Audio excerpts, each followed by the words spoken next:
Dalam amar pertimbangan yang disampaikan oleh Hakim Konstitusi dalam sidang di MK RI hari ini disebutkan, ini saya mengutip lagi dari keterangan atau rilis resmi yang disampaikan MK melalui situs resmi mkri.id hari ini 2 Januari 2025 disebutkan ambang batas minimal persentase pengusulan pasangan calon presiden dan wakil presiden atau presidential threshold sebagaimana tercantum dalam pasal 222 Undang-Undang Pemilu tak hanya dinilai bertentangan dengan hak politik dan kedaulatan rakyat, namun juga melanggar moralitas, rasionalitas, dan ketidakadilan yang intolerable, serta nyata-nyata bertentangan dengan Undang-Undang Dasar 1945.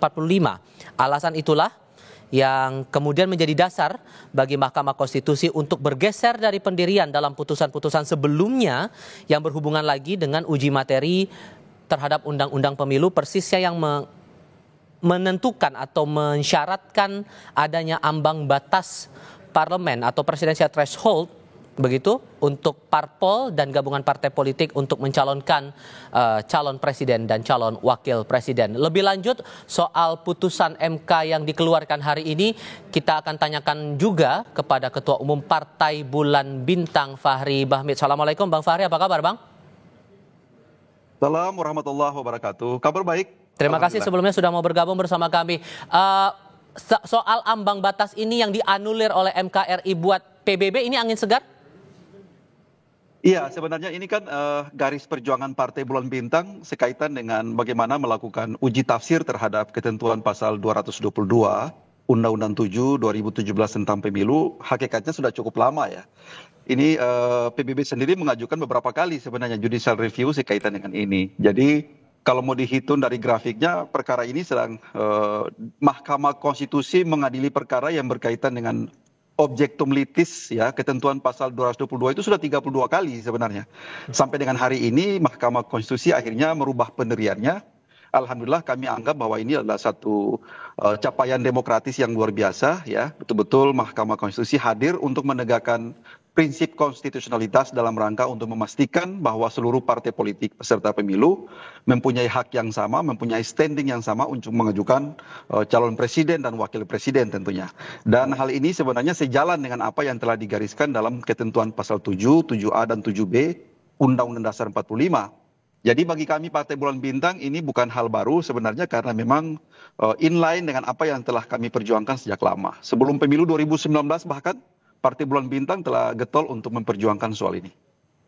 Oke. Dan Anda juga sependapatkah dengan pernyataan atau pertimbangan dari Hakim Konstitusi yang bilang aturan di pasal 222 itu bertentangan dengan hak politik dan kedaulatan rakyat dan juga moralitas, rasionalitas, dan ketidakadilan yang intolerable? Anda setuju soal itu? Iya. Saya setuju, secara akademik tentunya itu sudah pertimbangan atau reasoning secara konstitusional yang sudah sangat baik yang dibuat oleh Hakim Mahkamah Konstitusi. Saya juga sudah ikut membaca secara cermat ya putusan dalam perkara 62 2024 itu sangat baik dan seluruh pertimbangannya itu memang telah sejalan dengan apa yang selama ini telah kita perjuangkan secara bersama-sama tentunya. Bahwa memang jika terdapat pelanggaran-pelanggaran yang sifatnya intolerable, maka Mahkamah Konstitusi sebagai the guardian of the Constitution, sebagai the sole interpreter of the Constitution punya hak konstitusional untuk menyatakan bahwa norma bagian pasal ayat tertentu daripada undang-undang yang menjadi objek gugatan itu atau objek perselisihan itu dibatalkan atau dinyatakan inkonstitusional, baik secara mutlak maupun secara bersyarat tentunya. Kami sejalan dengan argumentasi itu, Mas. Oke, tapi kalau dari PBB sendiri sebetulnya Bang Fahri, karena Anda bersama dengan partai juga sudah mengajukan ini berkali-kali ke MK, apa ganjalan yang cukup terasa berat menurut PBB dengan adanya ambang batas parlemen ini selama pelaksanaan pemilu belakangan ini?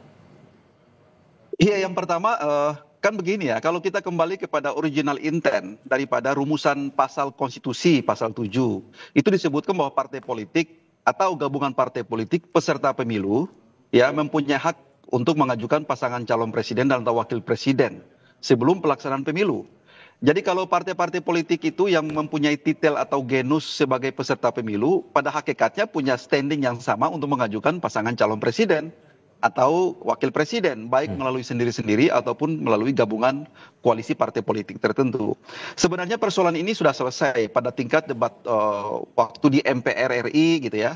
pada saat perubahan amandemen Undang-Undang Dasar 45 pada fase pertama, kedua, ketiga dan keempat, sebenarnya persoalannya sudah clear gitu loh. Tapi bagaimana meyakinkan itu akhirnya kita terbentur lagi dengan apalagi yang namanya benteng mayoritas sebenarnya gitu kan. Karena kalau kita bicara tentang open legal policy, tentang norma hukum tertentu yang bersifat terbuka, kembali lagi kepada apa yang menjadi agreement partai-partai politik yang ada di MPR dan kalau di DPR tentunya. Kalau misalnya kita kalah suara, kalah jumlah atau misalnya Partai Bulan Bintang atau partai-partai yang lain yang belum berhasil atau belum beruntung untuk menempatkan anggotanya di MPR DPR, maka tentunya kita harus ikut kepada apa yang telah diputuskan oleh partai-partai pemenang pemilu tentunya. Nah, itu yang sulit selama ini.